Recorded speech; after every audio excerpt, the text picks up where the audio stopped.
right, we're back, ladies and gentlemen. Welcome back to the GSTL Global StarCraft Team League. There is Fox Lin, Warcraft 3 legend, sitting across the studio from Bung Bung.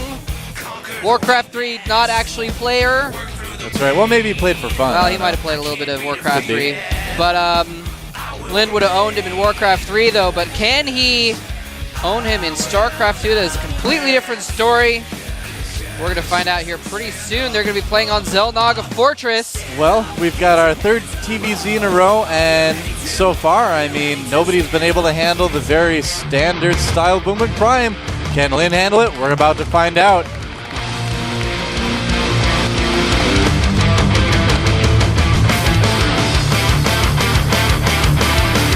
All right, so down at the bottom of the map, we have our third yellow Terran in a row from the team F.United. Will this one do better than the last two? He is. F.United, Lin. Another player And it's got some fans with a in here girl's today. name, Mole Trap, like Alicia.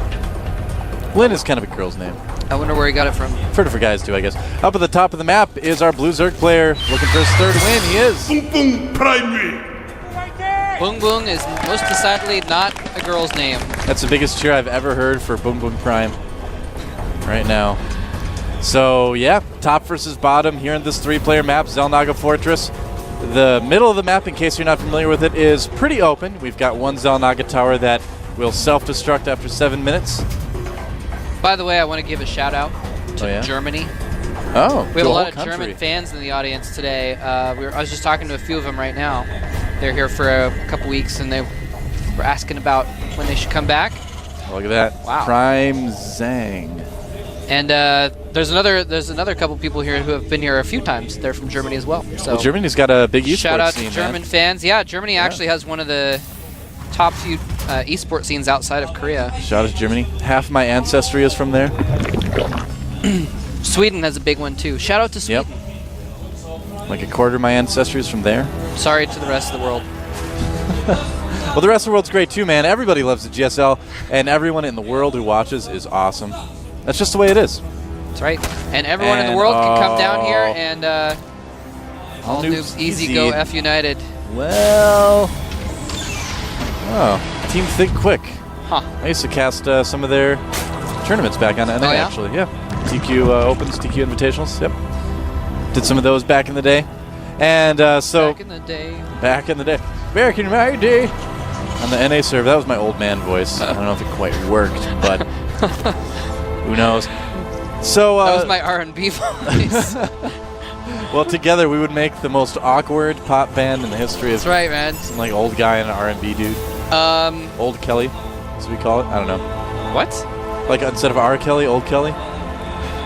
Mole Trap, you need to get up on your pop references, man. Come on. I'm chuckling. All right. It's true, you are. All right, so two guesses in the way. Anyway, Yeah. so we do have Bung Bung going for hatch first, and we do have Lin going for one racks into command center and then putting down double gases to try and get his tech going.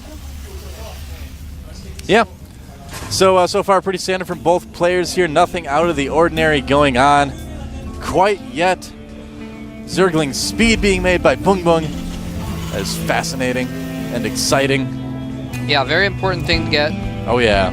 You want It's like Zerglings to be basically fast, don't you? Unless you're going for some kind of crazy layer rush, you almost always use your first 100 gas to get Or Baneling Bust. Zergling speed. Yeah, unless you're doing a Baneling Bust or something, or Roaches. That Watchtower's days are numbered, man.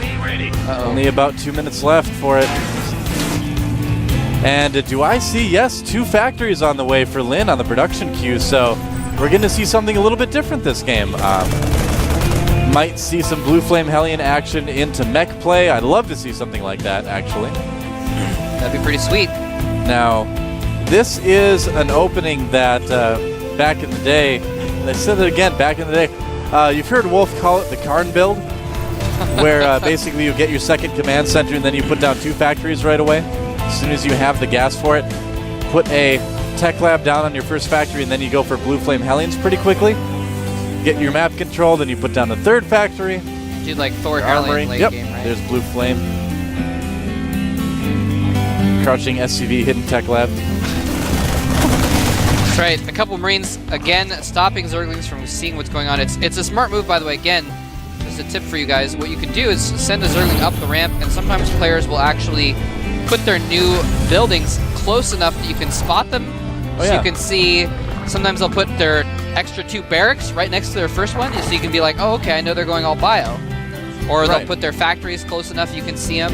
Now, in this case, Boom Boom has not seen anything in base other than one of the gases. Yeah, he hasn't even seen the second gas, so Boom Boom is pretty much in the dark right now, and you can see, we've seen it a couple times, Lin has Marines in position there. A Roach Warren we see going up for Boom Boom Prime. And it's like this guy has telepathy, man. It's like he really did bend the spoon with his mind. He's going to be so prepared for these Hellions when they come out. But you know what? Penn and Teller proved that it's actually just your hands that bend the spoon. Who knows, man? And his hands are definitely bending the spoon, man. Up above, well, actually not too high, but he's up close to 250 APM right now. A lot of roaches on the way for Boom Boom right now, using all his larvae for that at the moment. Wow. Yep. Yeah, lots of roaches and some Zerglings as well. He might just be going, well, he knows that these, well, actually I don't know if he knows the Hellions are coming. He might just expect them. I think he would, yeah. There's the roaches fending off those Hellions. Yeah. The one thing to keep in mind, too. Oh, but he lets them get by! Well, he's still got that ramp pretty well blocked off, though, so I don't know how much damage these are going to be able to do. They are blue flame, though, so they can eat these workers so quickly. Bad. Oh, that was so close. Is he going to roast into the line? And some Zerglings coming to try to save the day, and they do eventually clean up the Hellions, but how many workers killed is that? Who cares? There's roaches coming into the natural.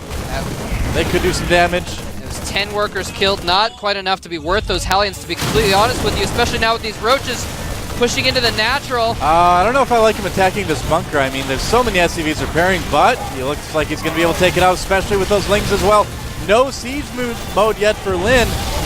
Siege mood. It's like the tank's like, I don't feel like sieging up today. It's not in siege mood, bullcrap. Yeah, and Lin's going to be forced up his ramp. Now, he can just lift that command center up, but he actually forgot to bring his SCVs up the ramp first, so they're going to die. they are indeed going to die. They were abandoned to the ravages of war on the low ground, and those roaches did a lot of damage, bringing Boom Boom to a 60-40 lead in supply. And 2 barracks put down for Lin as well, so he's going to still be producing a lot of bio with this as well. That's kind of interesting. The roaches are like, no, you can't land here. Land on us, I dare you. And the command center's like, oh, that's so hard to clean roach off the bottom of my command center. I could just crush him, but I'm actually not going to land. There must be like really delicate fittings on the bottom of the orbital command that if they land on, it's just a design flaw. Not the ground, they can't. I don't know. It's like the exhaust port for the Death Star. I'm trying to think of an actual reason why one single tiny Zergling would stop an entire building from landing, but pacifist command center drivers. That's right. It's like I signed up to drive buildings, not kill animals. They were like the conscience of subjectors. It's true. And a little bit of a drop going on here in the back. Boom Boom's base is going to get cleaned up pretty quickly. The Queens may even, no, they're not quite going to kill that medevac. But yeah, man, sometimes when there was a draft in the past, in the US at least, if you were conscientious objector, that's true, you would be put on a non-combat duty. You'd still have to join the military, but you'd have to like be a military lawyer or something like that. So now you know this stuff because you studied military history and all that, didn't you? That particular fact I don't know because of that. But yeah, I actually was a history major in college. Studied a lot about World War II. That's cool. Well, my grandfather was actually a lawyer in World War II. Oh. Or an accountant or something like that, actually. Although he wasn't a conscious objector. But that doesn't actually matter because there's a bunch of Lings and roaches pushing around the middle of the map. Okay, they're not actually going to go in for an attack. Smart move because there's way too many siege tanks there. Well, Boom Boom Prime's starting to get a decent-sized lead again in this game. And, you know, he's just, it's not that he's doing anything special. He's just, you know, making some good decisions. He's playing well overall. And his opponents have been trying, you know, various things and just not been too successful. You know, I'd say Lin right now is looking the safest out of the 3 Terrans we've seen so far. His push is looking the scariest, but at the same time, he did get his natural delayed by quite a bit. You know, it landed for a short time, had to take off again. Yeah, here's the thing. He doesn't have a ton of medevacs, and so he's going to be a little bit careful when he engages. If he stims too much, gets baited into his stimmy, it's going to be bad for him. But yeah, he does have a very scary push. He's got a Oh, lot look of at tanks that. here. At the natural of Lin, though. Zergling's running in. Uh-oh. Down at the natural base of Lin. Down at the 6 o'clock position. And Depot's going up just in time. Getting those up just in time. But he does need to pull back his army. And that drop. Yeah, the medevac's getting so low, man. And Muta's probably going to finish that off. Oh, yes. Yeah. Easily. Goodbye. 0 losses for Bung Bung. Yep. Now, one thing that Lin is doing that we haven't really seen other Terran players do is make that wall with supply depots not out. Now, obviously, it wasn't complete enough because a bunch of Lings just ran in there, but once he completes it, that'll be kind of nice. And you don't usually see a lot of Western players doing that with supply depots.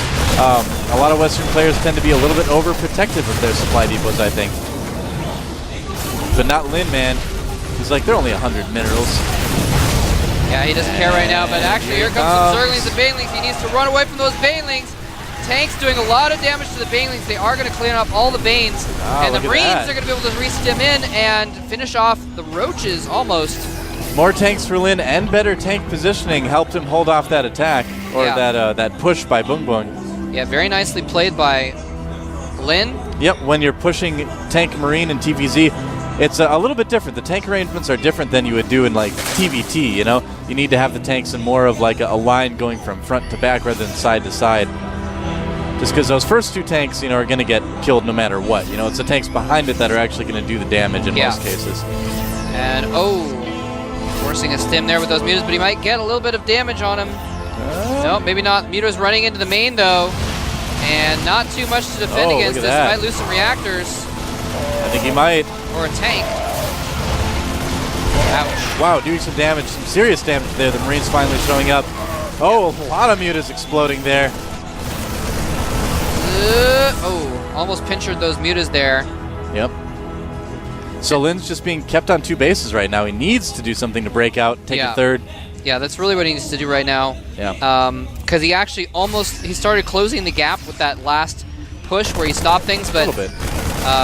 this time that he's been kind of defending and not expanding and just defending and not really doing much, he's been falling behind again.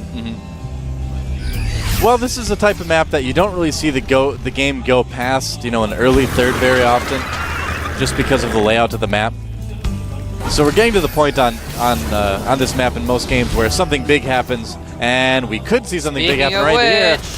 Catching some tanks on siege, that's pretty good here. They do siege up now, but here comes Bung Bung Prime. Is he going to have enough? I think he is, Moltrap. Yeah, definitely. He's got a lot of Mutalists there. Cleans everything up very quickly. The medevac goes down, and Bung Bung has a 60 supply lead right now. And there is actually no way that Lin can take a 4th base at this point. Oh, or even a third base. I mean a third base. I agree with you. There's no way you can take a 4th base either. There is no way Lin is going to be able to take his 7th base. That's true.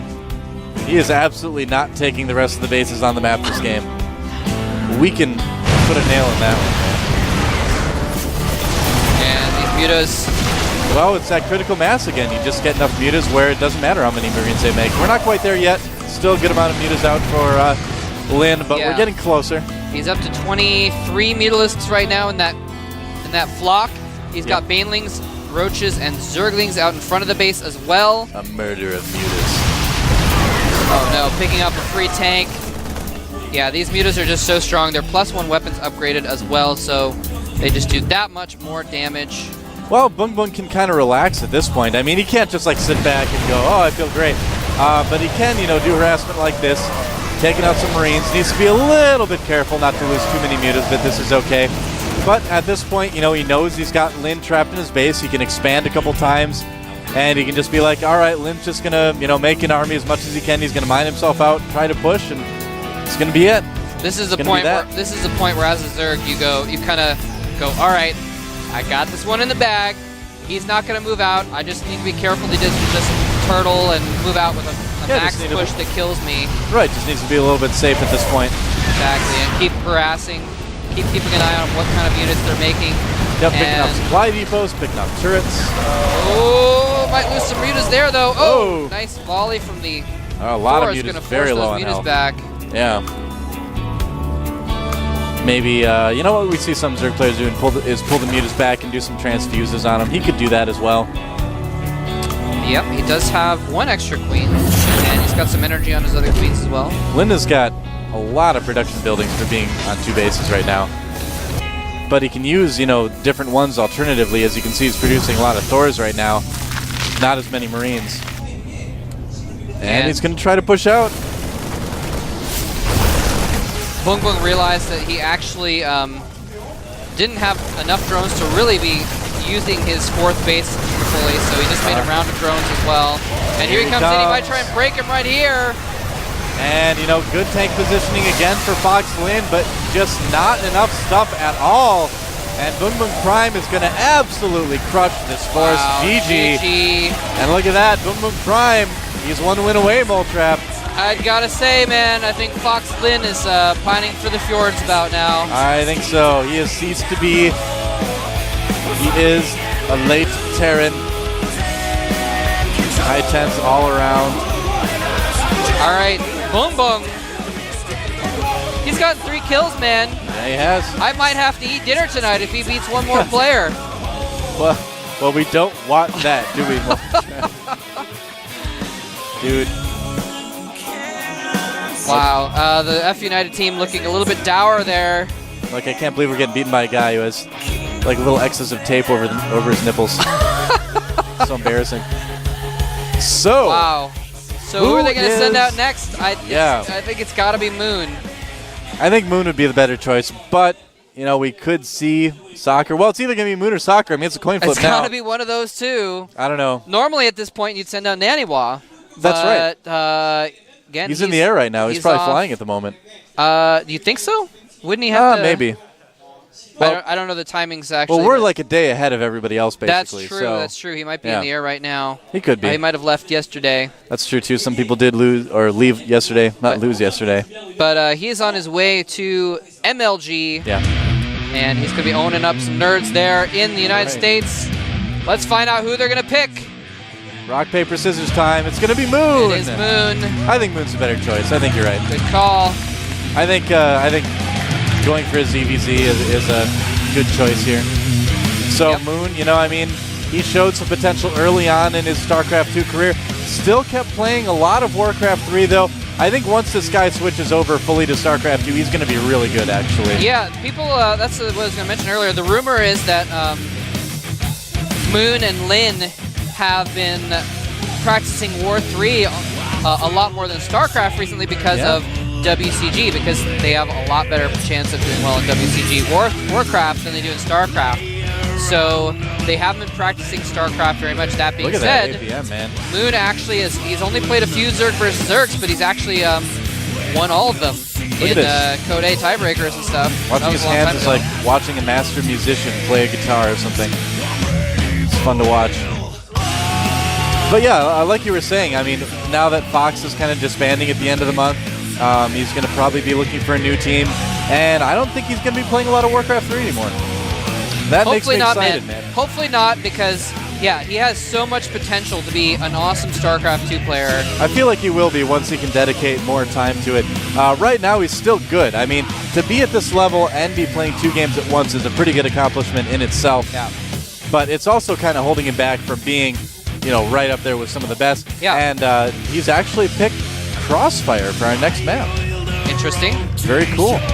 Yeah, I mean, Moon, they call him the 5th race because he basically played differently than any other player, and he was that much farther ahead of almost everyone else in the world. I mean, Lin and Grubby could sometimes touch him, but I think he was considered to be the better player.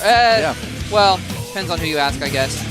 Move over, Mountain Dew can. Move it. Make room for Pepsi next. So much taller than your can. Well, ha. I'm going to stack it on top of my water cup then. And no, you can't do that. Can't do that. Fine. It's against the rules. I'm sorry. It's against the rules. It's against the rules. This is not Nam. There are rules. I decide what the rules are at the GSL caster desk when we're casting. That's right.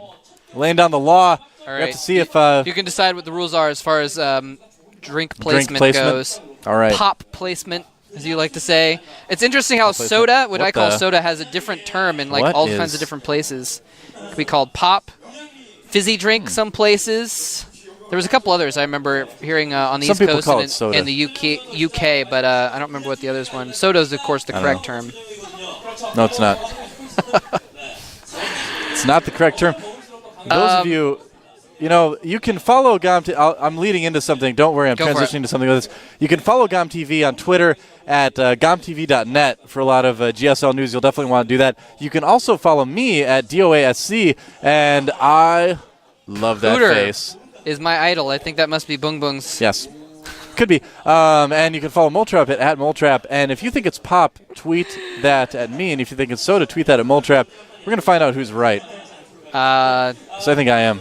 All right, we'll see. I don't know. What, are we going to count the tweets or something like that? Yeah, we're going to count the tweets when we get home. We're going to find out who's right. See, that's not fair because you have like double my Twitter followers, though. So, I don't think that matters one bit. Anyway, so ZVZ on Crossfire. Let's talk about some of the implications for that, really. It's a very long map, obviously. If you decide to say 6 pool or something, it's going to be quite a while before your opponent sees it. That's true. I don't know. So unless you do a drone scout, we don't often necessarily see drone scouts in ZVZ. The temptation as well might be to just go hatch first because it is a big map like that. But, if a Zerg goes hatch first without the drone scout, the other Zerg can go that 9 pool all in, pull the drones, make a spine crawler in the base. They can do that too. We still see that pretty fairly often in ZVZs in the GSL. And you have to know that Moon's got some sort of plan for this, right? He didn't just randomly pick the map because he was going to do a ZVZ. He's got a plan. Speaking of random, yeah. If you're interested in memory that's accessed randomly, you should go with some G-Skill RAM. Thank you very much to G-Skill for supporting the GSL along with our I don't know if they sponsor the GSTL, our sodas though. here. Who knows? That's right. They don't necessarily sponsor the GSTL. We still like them anyway, though. We still like them anyway. It's all good.